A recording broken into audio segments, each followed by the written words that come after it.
Good evening and salutations, my B&B fans.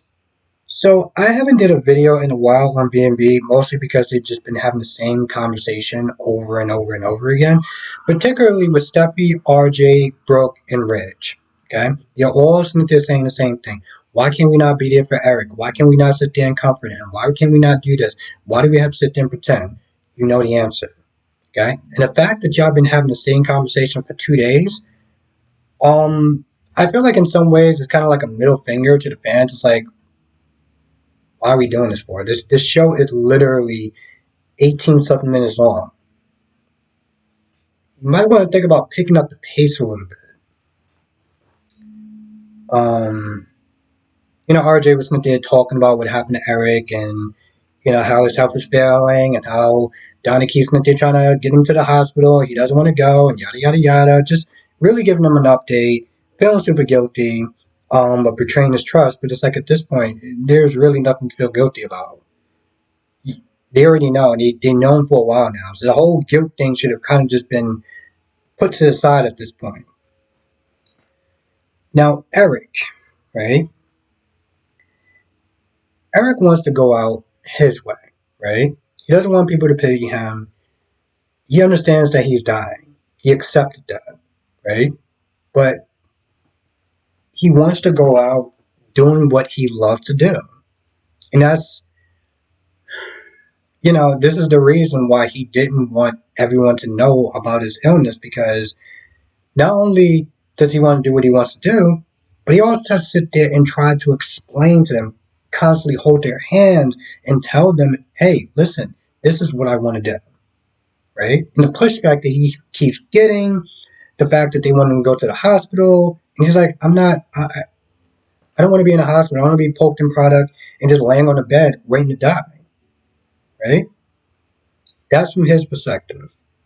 And this is why I can see both perspectives, because Donna wants him to live. Katie wants him to live. They keep saying, if you go to the hospital, it can prolong your life. We want you here. And that's what they're seeing. They're not seeing it from his point of view because they're caught up in their own pain. Neither one of them are wrong in the situation. This isn't one of those things where it's like Donna and Katie more right or Eric is more right. A situation like this is already heartbreaking as it is. There's no who is more right than the other.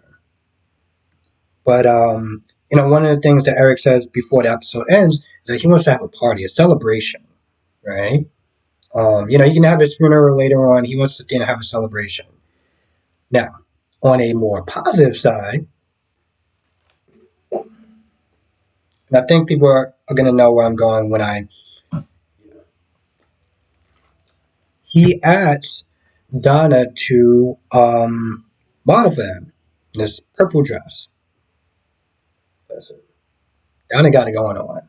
Okay, this episode is going to be staying on my DVR until it's just, until it just magically disappears. Okay, because when she wears that dress, it's like that dress was made for her. Okay, only a certain type of woman can sit there and pull off a dress like that. And there's also only certain women that can sit there and pull off a certain type of dress in general. But she just magnifies that dress by 1,000, right? So she's modeling and everything like that. Eric starts coughing up blood. It's getting to a point where it's very hard to sit there and watch, right? So he's coughing up blood. Everyone's like rushing to him. He's like, listen, he just had enough. He was like, yo, I don't want people to sit there and pity me and stuff like that. He goes back into what I was just saying before. Trying to get the people riled up into being more positive, right? And they're doing their best, so they just go along with it.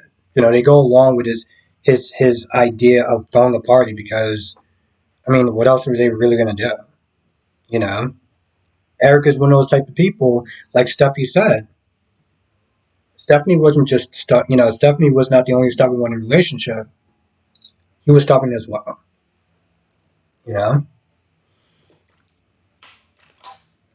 He wants to get out this last collection, right?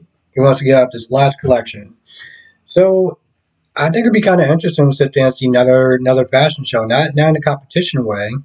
But the competition was it was fun. It was interesting. It was a lot smaller, to be honest. But I wish here's the thing. I wish I would have enjoyed the competition a little bit more. If it wasn't for some of the side stories, Esther being there, her romance with the janitor or security guard or whatever the hell his name is. Um, Maria Osborne character was just I couldn't deal with her. After a while I had to fast forward through every single scene that she was in because it was like there's a certain level of bitchiness that I just can't deal with after a while, and that's not something that I was going to sit there and deal with. And I get that that's supposed to be part of the fashion world and everything like that, and blah blah blah blah. But my patience was not allowing that. So yeah, I can't really think of anything else to sit there and say. That's pretty much how this whole week has been. I think for the last past 3 days, um, as someone in the chat always says, his name starts with an R. It's been a lot of rinse and repeat, and it's kind of a shame with B&B because I don't even remember Port Charles being that way. And Port Charles was another show that was a half an hour, 18 minutes long. And I don't remember it being this, you know, same dialogue over and over again. I could be wrong. I mean, hell, when I first started watching soaps, everything was new, it was different, it was exciting. It wasn't like anything else I saw on TV. And granted, I'm used to it now, but that feeling when I first started watching it was also so taboo. I tell this story all the time. I started watching One Like to Live first, and I started watching it when the train episode, the train derailed or whatever. Nora was taken in by Colin, and I had to find out what was next. I was like, I had to find out what was going on. I had to find out the next episode, and from there it just kind of snowballed. Um, I can't think of anything else in this episode. So I think I'm gonna end it here. But come to the live stream if I forgot anything. Come to the live stream. We'll sit there and talk about all the shows. Bold and Beautiful, Young and the Restless, General Hospital, and Days of Our Lives. And with that being said, I'm gonna go. I want to thank you for watching. I'll see you in the next video.